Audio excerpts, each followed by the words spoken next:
La rhodiola, c'est une plante qui est extraordinaire. Elle est à la fois anxiolytique, c'est-à-dire que lorsqu'on est un petit peu en surtension, qu'est-ce qui se passe?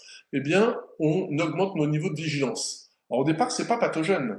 C'est-à-dire que l'exemple que je prends pour faire une métaphore, l'antilope ou la girafe, ou enfin les animaux prédatés dans un monde sauvage, dans la savane, leur anxiété naturelle leur permet d'anticiper, d'augmenter leur perception au niveau des cinq sens, au niveau de l'odorat en premier, de l'ouïe, de la vue, et donc elles anticipent un éventuel prédateur, et c'est ce qui leur permet de pouvoir prendre de l'avance, et éventuellement, c'est ce qui leur donne le plus de chances de sauver leur peau.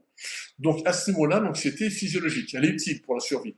Mais lorsque c'est un stress psychologique, tel que celui qu'on vit et qu'on va continuer à vivre, le problème c'est que le cerveau il traite l'information de la même façon entre un stress réel et un stress psychologique. Et donc il réagit de la même façon. Donc l'anxiété, comme on ne peut pas lutter ou fuir, alors on n'a pas trop le choix. Hein. Si on nous dit ben, on confine, si on nous dit on peut plus sortir, on peut plus, on se coupe des liens sociaux, etc. C'est un vrai stress et on est impuissant par rapport à ça. Donc là, c'est intéressant à ce niveau-là d'avoir une plante adaptogène qui va nous permettre de mieux supporter la situation et surtout de moins impacter par les radicaux libres qui vont être générés par ce stress durable. Donc c'est ma préférée et en plus elle est anxiolytique, donc du coup elle va faire baisser mon niveau d'hypervigilance, donc je vais être un peu plus zen.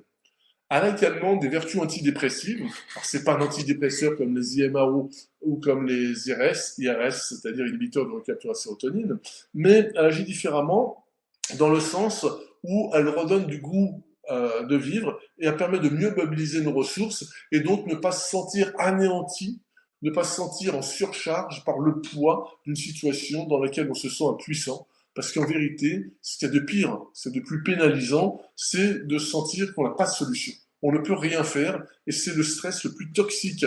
Parce que du coup, il vaut mieux, on est prévu pour lutter ou fuir, mais on n'est pas programmé pour subir et ne rien faire en tant que spectateur. C'est pour ça que je vous invite vraiment, vous qui m'écoutez ce soir ou qui verront ça en différé plus tard, à chaque situation, essayer de regarder ce que vous pouvez faire en tant qu'actrice ou acteur. Qu'est-ce que vous pouvez faire dans cette situation? Là, du coup, je peux pas sortir. Bah oui, mais j'ai peut-être un peu plus de temps pour lire. Je peux pas sortir, mais je peux peut-être aller faire un petit peu de technique de respiration. Je peux faire, etc.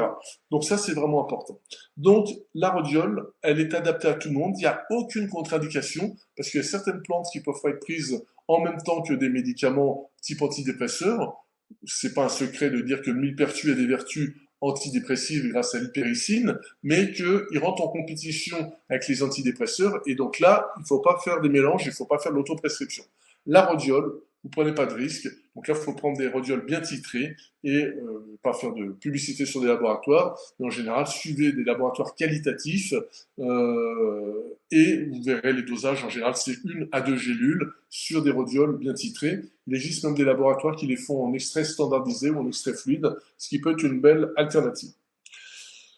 On a le Schisandra. Alors le Schisandra, c'est une plante qui est beaucoup moins connue. Elle est juste une petite contre-indication. Elle est déconseillée pour les personnes qui sont sous anticoagulants. Donc si vous prenez des anticoagulants, soyez prudent par rapport à ça. Vous demandez avis à votre médecin, c'est important hein, de respecter la déontologie pour ne pas vous exposer. Mais la Schisandra est beaucoup moins connue. C'est une petite baie et qui a des caractéristiques pourtant remarquables parce qu'elle agit à 2 niveaux.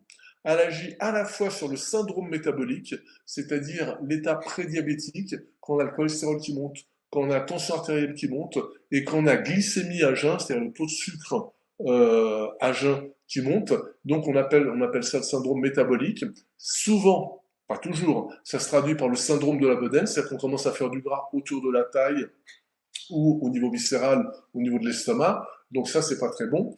Mais cette plante, elle agit à ce niveau-là, mais c'est en même temps une plante adaptogène qui permet de mieux s'adapter à son environnement. Et en plus, on dit qu'elle a des vertus anti-âge, en anglais anti-age, c'est-à-dire qui permet de ralentir les filets du vieillissement, parce que, à l'instar de la rhodiole, elle a une activité anti-radicalaire ou antioxydant. Donc, si c'est une plante générique pour tout le monde, restez sur la rhodiole. Si c'est plus, vous avez en plus un problème parce que quand vous êtes stressé, vous boulottez, et plus particulièrement du sucre que du salé, eh bien, dans ce cas-là, la Schisandra elle va protéger votre pancréas, elle va peut-être éviter d'aller vers un état prédiabétique, et en même temps, elle a des capacités également adaptogènes.